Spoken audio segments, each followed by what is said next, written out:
निगलना चाहते हैं, हवाओं को निगलना चाहते हैं, हद से भी गुजरना चाहते हैं। किनारों की हिम्मत तो देखिए, समंदर को निगलना चाहते हैं।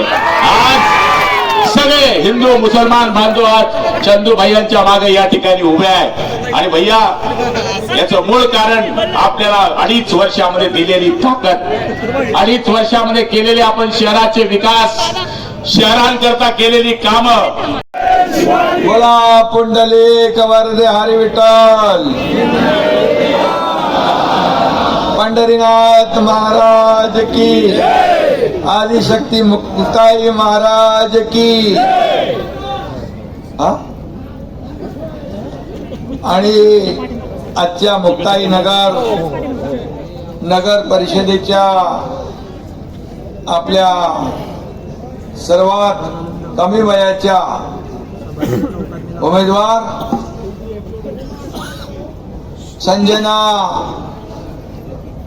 चंद्रकांत पाटील आणि त्यांच्या सोबत 17 लोकांचं पॅनल आहे ना बाबा, 17 लोकांचं पॅनल उभा आहे।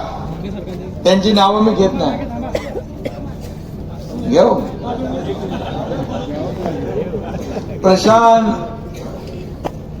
अशोक टोंगे, जाफर अली नजीर अली, नितीन वंजारी, खान मोहम्मद, अनस नूर मोहम्मद खान शाहबाज, प्रीती राजनाथ वानखेडे, अंजनाबाई सोनावणे, नाना बोदडे। शेखचा तुमच्या सगळ्यांचं आहे ना। 2 तारखेला कुठलं धनुष्यबाणाचं बटन दाबायचंय तुम्हाला, आणि संजना पाटील आणि बाकी सर्व उमेदवारांना विजयी करायचा। आणि त्याचबरोबर वरणगावच्या नगराध्यक्ष पदाच्या उमेदवार तृप्ता महाजन आणि यावर जी स्वाती मनोहर पाटील, तिने आपल्या लाडक्या बहिणी आहेत, म्हणजे तुम्हाला धक्का वगैरे लागेल। महिला राज या आहे का? कारण महिला सगळ्या इथे मोठ्या संख्येने आलेल्या आहेत। मी आपल्याला एवढं सांगतो की 2 ना 3 ना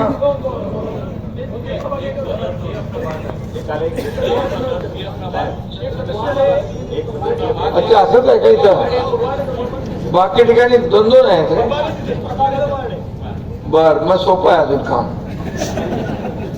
आणि म्हणून आपले आमदार चंद्रकांत पाटलांची लेक आहे, बापा एवढी हुशार आहे ती, आणि मुक्ताईचं विजन विकासाचं असलेले आपले चंद्रकांत पाटील आहे। चंदू दादा आमदार आणि संजना नगराध्यक्ष झालं होणार की नाही पक्का? आणि म्हणजे मुक्ताई नगरच्या विकासाला डबल इंजिन लागेल म्हणजे डबल विकास। आणि म्हणून मुक्ताईचा आशीर्वाद ही विकासाची साथ, संजना ताईंनाच आपल्या सगळ्यांची साथ मिळाली पाहिजे, हे मी आपल्याला या ठिकाणी सांगायला आलोय।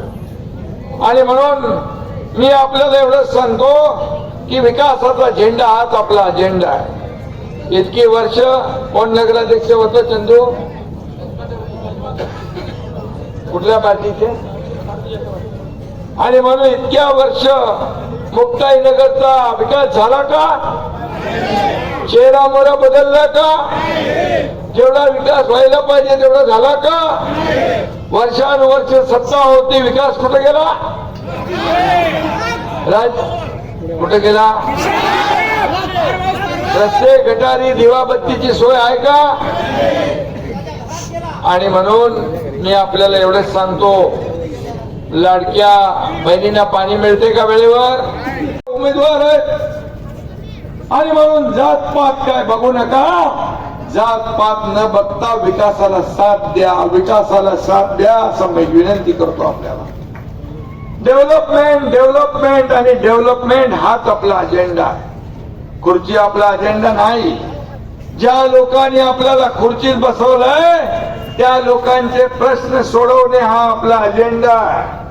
हा एकनाथ शिंदे पण शेतकऱ्याचा मुलगा, सर्वसामान्य कुटुंबातून आलोय म्हणून